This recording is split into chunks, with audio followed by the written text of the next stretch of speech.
Hello, welcome to Jewish Culture and Jewish Awareness. My name is Dustin Hausner. I'm the Jewish Outreach and Program Director at the Wayne YMCA. Our Jewish programming is funded through the Jewish Federation of Northern New Jersey. So today I don't only have one amazing guest, but I have two amazing guests.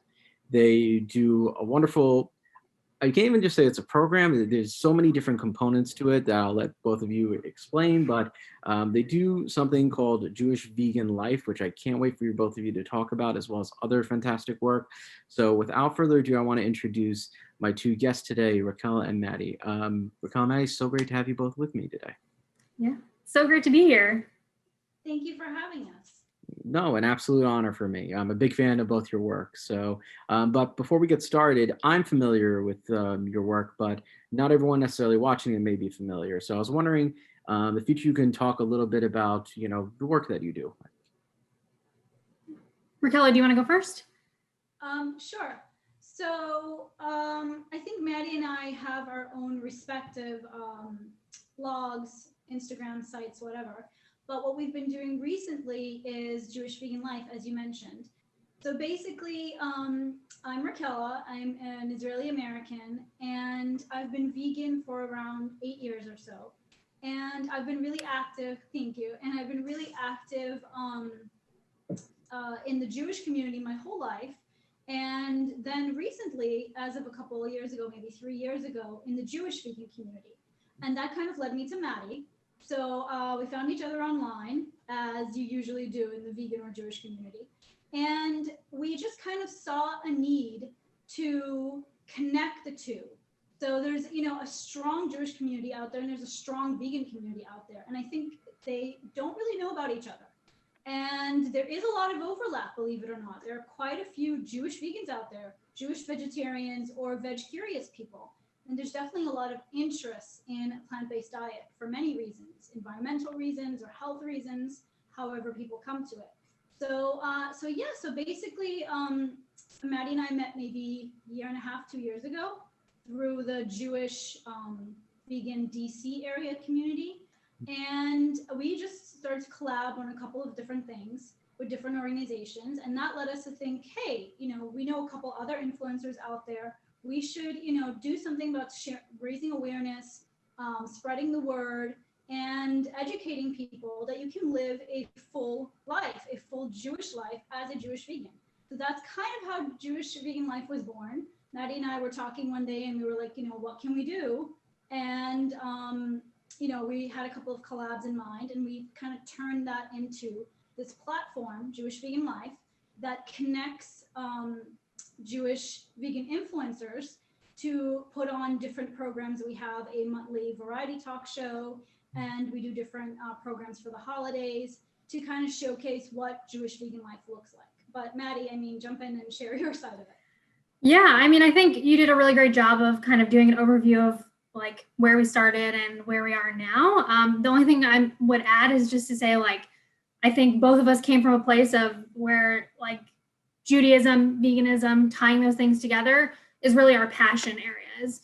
And so going into this project together, Jewish Vegan Life, is putting our passion into something together. We say often we're partners in crime in this. I think that's really true.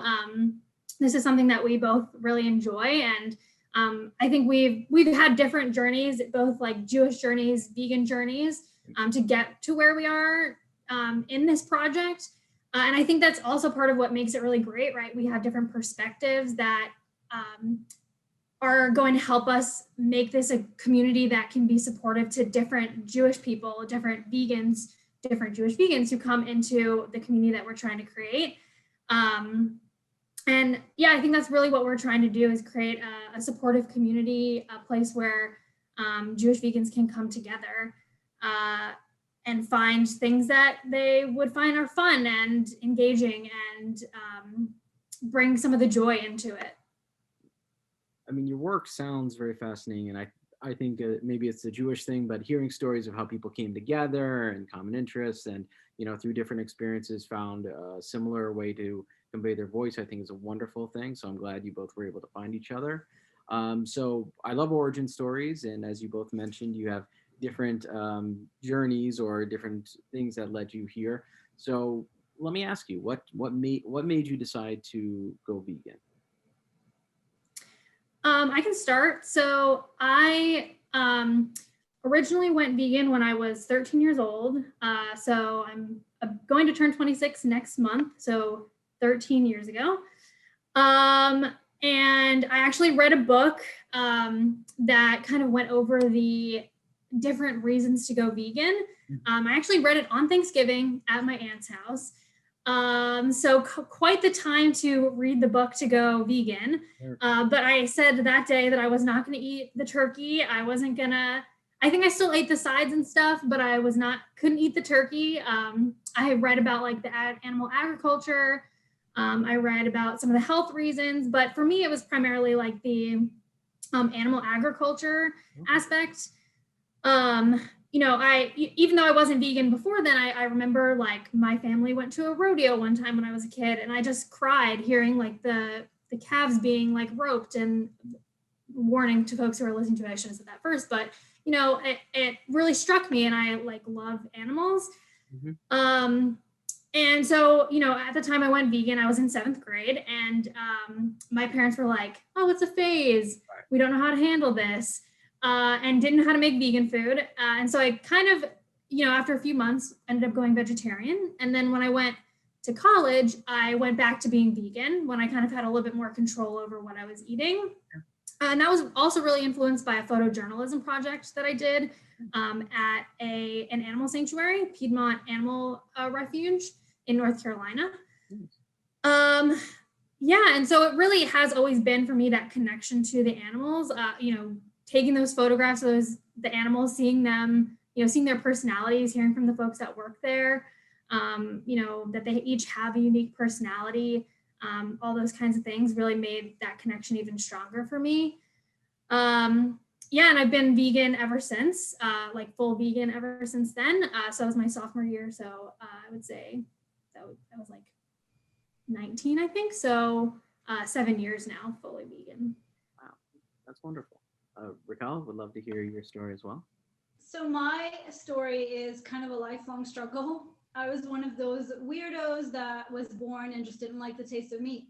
And I, from a very young age, had all these like deals with my siblings, like I'll eat your veggies if you eat my meat kind of thing. And I got away with it as much as I could, but there was nothing behind it at that point, except I just didn't like the taste of it. And when I was 3.5 years old, my family went to visit my grandparents, and they live on this Caribbean island. And they have like a lot of acreage, and they have farms and farmland, and they farm different things, and they also had animals. So they had all sorts of animals, and chickens and goats and cows.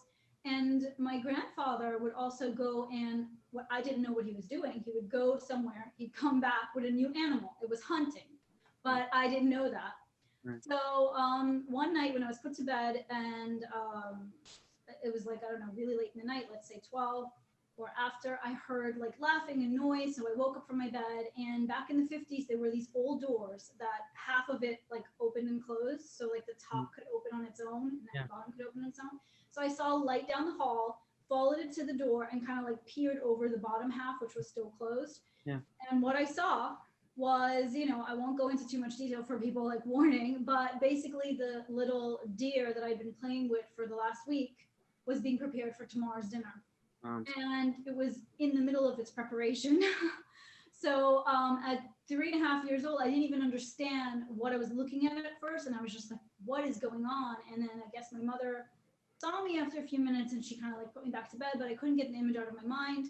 Long story short, next day, I refused to eat dinner. And my refusal like really started to, amp up my refusal of like eating meat. And it didn't go over well. So I fought with them back and forth until I was around also 13, 14 years old. And I was like, I'm not doing this anymore. I'm just not doing it anymore. I'm not like trying to like, make deals or put as much lettuce as I can onto my chicken to eat it. Right. So my mother finally, I guess, had some mercy on me, because she realized it's not a phase. It's something I've been talking about my whole life. So she would like, as long as my father wasn't at the dinner table, she would let me be with whatever I wanted to eat, like steamed broccoli. So I went vegetarian because I thought as long as I don't eat meat, that's the way to go. That's how I'm, helping the animals. Fast forward to when I was serving in the Israeli army, I came across a guy who came from like another base, and he was telling me that it's all the same industry. And I was like, no way. I mean, because some of the things you hear, it's a little unbelievable. Sure. The factory farming kind of things, it's a little unbelievable. So I was like, no way. And he was like, yeah, I'll give you some literature. So he gave me some literature, and from that, it kind of started me on the fully more vegan journey, which was really easy for me because I just didn't really like these things. The two things that I kind of like made me vegan switch over. As an Israeli, if you don't eat cottage cheese, like all Israelis eat cottage cheese, especially like on Shabbat morning or something. So I ate cottage cheese and I ate honey, which we would have with challah in the way that you guys have salt with challah. So those are the two things that I let go of, and the honey was the last because I didn't realize, I thought honey was healthy for you. I didn't realize that after, taking the honey that they spend their livelihood like making, then they kill them. So when I learned of that, then I went completely vegan. I also have a 8-year-old daughter who went vegan when she was 5 years old. So yeah, so that was my kind of lifelong struggle with it to get kind of where I am now. Well, I appreciate you both sharing that. And actually, your the cottage cheese and honey go perfectly with the question I was going to ask you, because at least in American Judaism, I think Judaism around the world, there's such a focus on like the deli, the lox, the this very meaty fish diet. And so to hear the idea of Jewish vegan, I think for some people is like this weird thing to process. So I'm curious from both your just work and perspectives, how does being a vegan connect to your Jewish identity? Whoever likes to go first. You want me to go? Sure. So for me, those things have always been kind of inextricably linked together. Because my family lived in New York, and then we moved to North Carolina, and living in North Carolina was pretty difficult as a Jewish person, at least the area that I lived in. It was very rural, and there was a lot of anti-Semitism where I lived. And so I kind of got disconnected from my Jewish identity for a long time, basically until I went to college. And around the same time that I was becoming vegan again, I was exploring Judaism again, and really reconnecting with Judaism. So, as I was figuring out, what were my favorite like vegan cheeses to eat, I was also like baking challah for the first time. And figuring out like how, if I wanted to go to Shabbat services and all that kind of stuff. And so for me, those like, at least like my narrative of my life is that those things are just linked, because I did them together, and became the Jewish person I am today as I became the vegan I am today. And so I often like, there is this big, food is really big in Judaism. And for me, food is a big part of how I express myself Jewishly. It was like one of the first things that brought me into Judaism. I joined Challah for Hunger, which is a national organization that raises money for hunger relief in college, and was baking like vegan challah through that organization as a way to connect to Judaism. And so, I prioritize veganizing Jewish recipes. For holidays, I think about like, what are the ways that I can incorporate veganism into it. When Hanukkah came around, I like, for the first time this year, I was like, maybe I should think about like the Hanukkah candles that I'm using. Are they vegan? And find vegan Hanukkah candles. So those things have become linked for me, I think, in a way that they just can't be untangled anymore. I would say for me, it's a little bit different because growing up in Israel, I feel like we don't have as heavy a focus on, meat dishes as you do in the US, or like, things like the bagel and lox, Right. like brisket.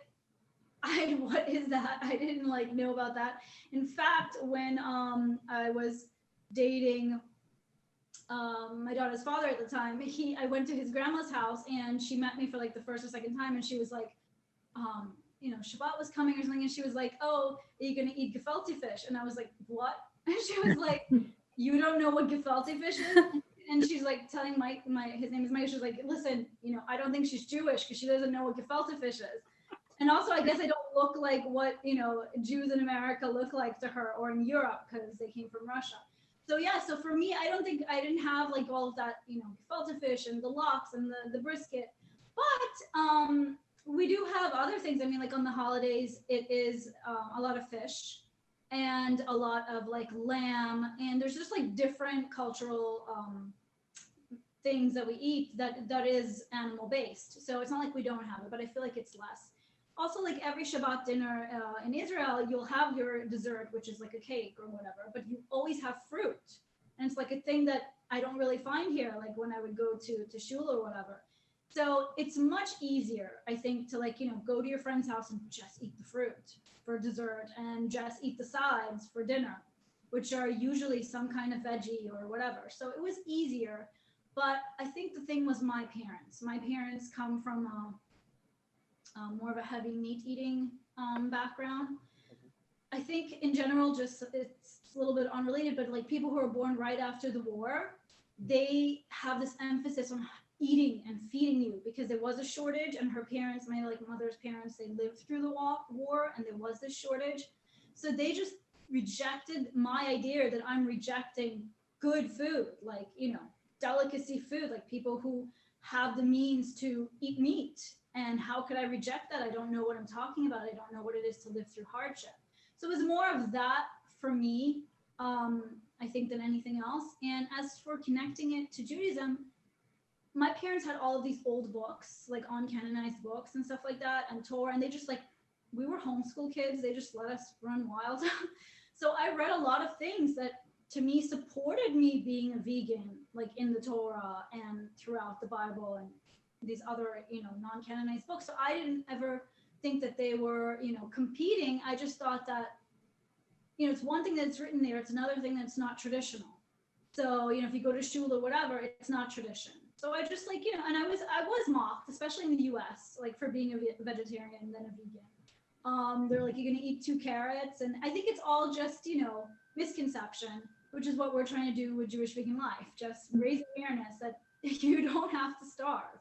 And in fact, I've heard from just about everyone that I know that's gone vegan that they actually expanded their palate and explored more than they ever would have before going vegan. So it's on the contrary, it actually expands your horizons, your view, your taste. So let me ask again. This is a wonderful conversation. I'm really enjoying it. But as both of you have mentioned, you've been vegans for quite a number of years. It's not like even just the last 2-3 years where there's all these dairy alternatives, all these meat alternatives. Like the last couple of years, there's been just a huge explosion of different options. But I'm curious, from in the early stages and even today, what are recurring questions or comments you get when people learn that you're Jewish and vegan? Is there still, or has there been a stigma with that sort of thing, or has it mostly been, not so much? Raquela, do you want to go first this time? Sure. I think that's like a layered question, because there's so many, a good question, but a layered question, because I think there's so much, so many dimensions of it. Like, for instance, like people think veganism equals health. Right. It does not. You can be a vegan, you can totally be unhealthy, because veganism is simply the practice of not consuming any animal products. But I mean, Oreo is a vegan, so there you go. And also there's some people who think like vegan is kosher. Also not true. Yeah. So I think back when I went vegan, you're right, it was a very different world. But like I said, I'm kind of like a veggie lover, so I didn't have too much of a hard time Also, like I said, in Israel, it's not such a big deal. And a lot of people, when I was in high school and also in the army, they were all simchonim, which is vegetarians. And whether they stuck, very closely to that, or they went home like on a holiday and ate whatever their mother gave them, but it wasn't like as stigmatized. When I moved to the US, when I moved back to the US, I was 22, I think. And then I started to see a bit of a difference. And yeah, there was a stigma. It was like, if you're not going to eat, I don't know if you know, like on Rosh Hashanah, the Ashkenazim, like Orthodox, they put this like head of the fish. Yep. And there's this like theory that you have to take a little piece of the head of the fish in order to have a good head start to your new year. And, to each their own with traditions, but I remember sitting there and thinking to myself, how on earth are these two things connected? Like a little bit of the head of the fish is going to make my year good. Like it is so not. But there was a stigma with that. Like when I didn't want to try it, they were like, and also I guess in the US, it's completely different than growing up as a Jew in Israel, because you are the majority and you are, all the holidays are in school and everywhere when they're being celebrated. So it's not like growing up in the US in which you are a minority and you kind of have all these different questions.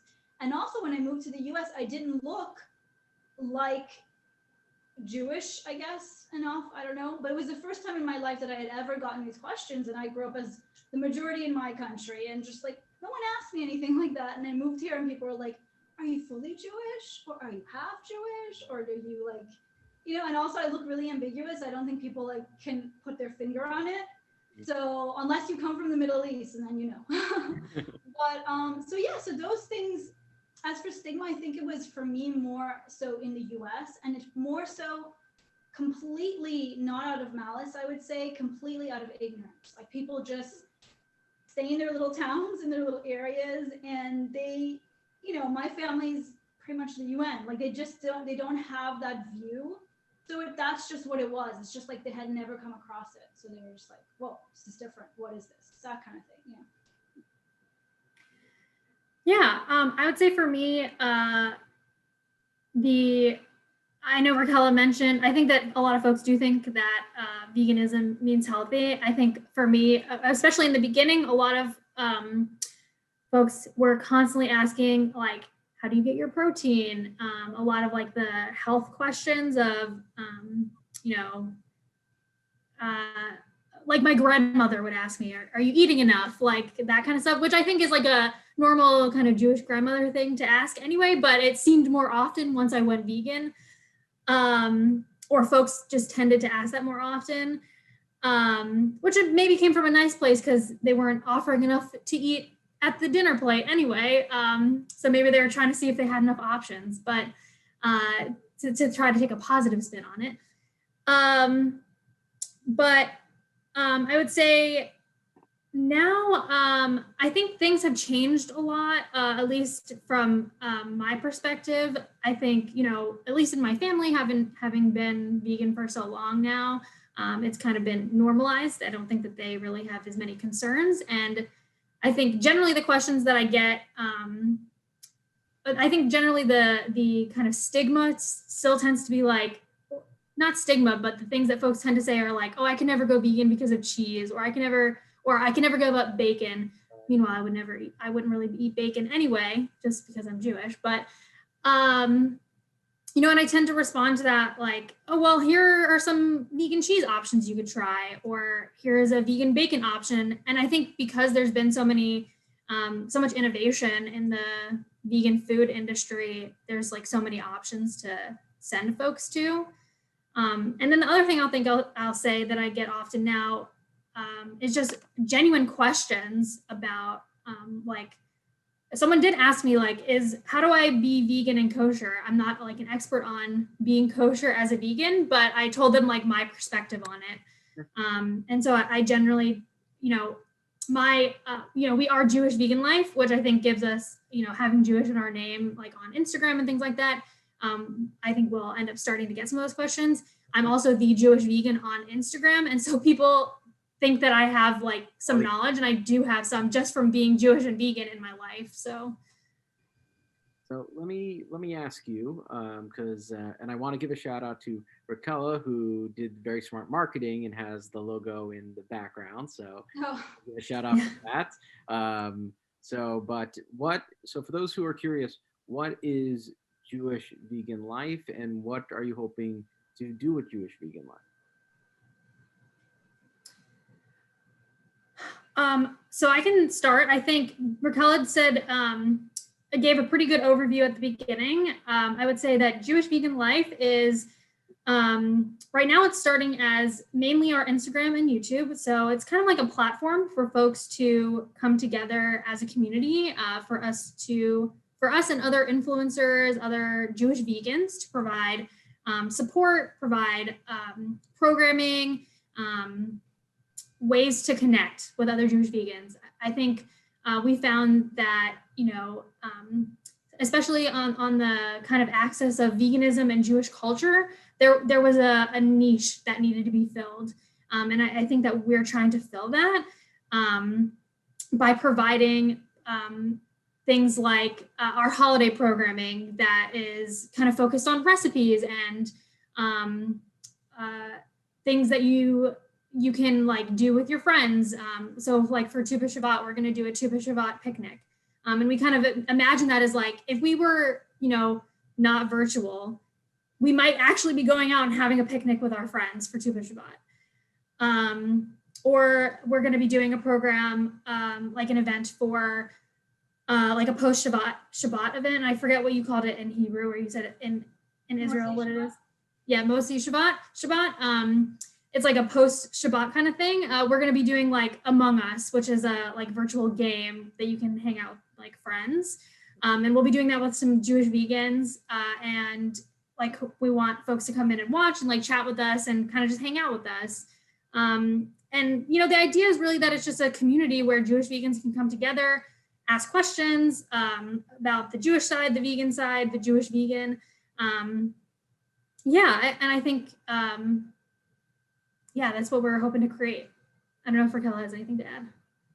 I think that's pretty much it. I think we're just, we're doing a couple of different things, but at the base of it, we want to be the support system we would have loved to have, basically, when we were transitioning. So it is, Jewish vegans living their best lives, but we're also just there for anyone that's trying to transition. And maybe there are a couple of other organizations out there, but maybe it might seem daunting to them. Maybe they're not religious. Maybe they're culturally Jewish. Maybe they're atheists, but again, culturally Jewish. And they want to connect somehow to their heritage, if you will, and not so much to their to religion. And so, maybe some of the other things might seem a little daunting to them.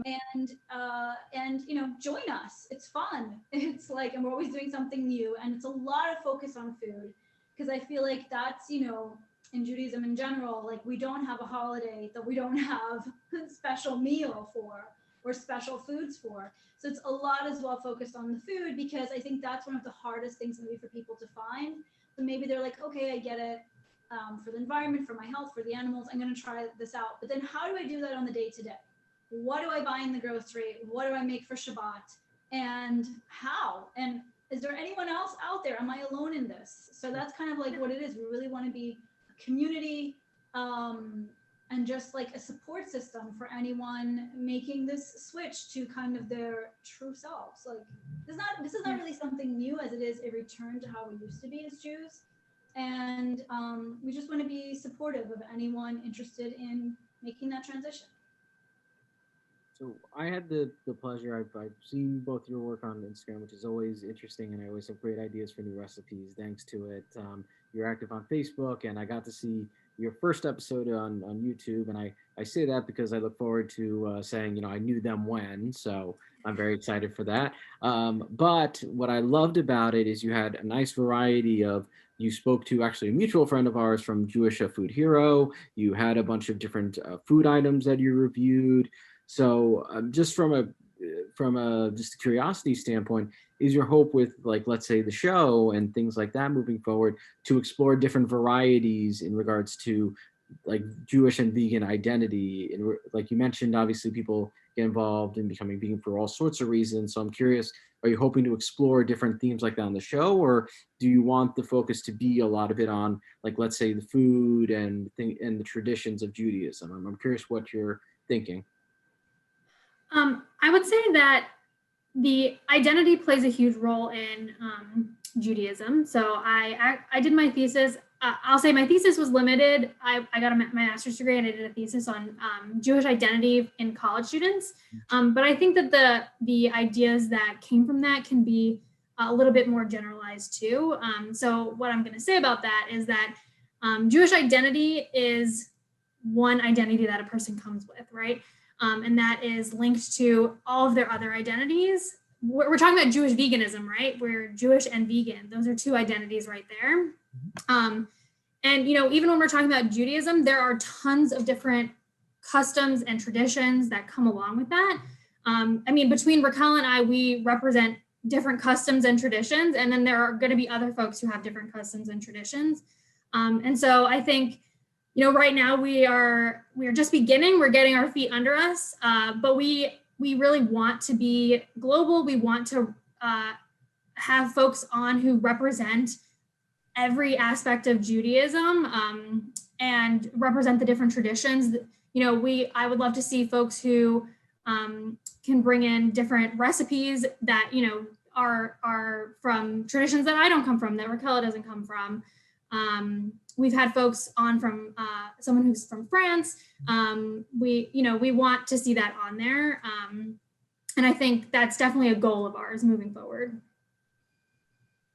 Yeah, I would agree. I think we do.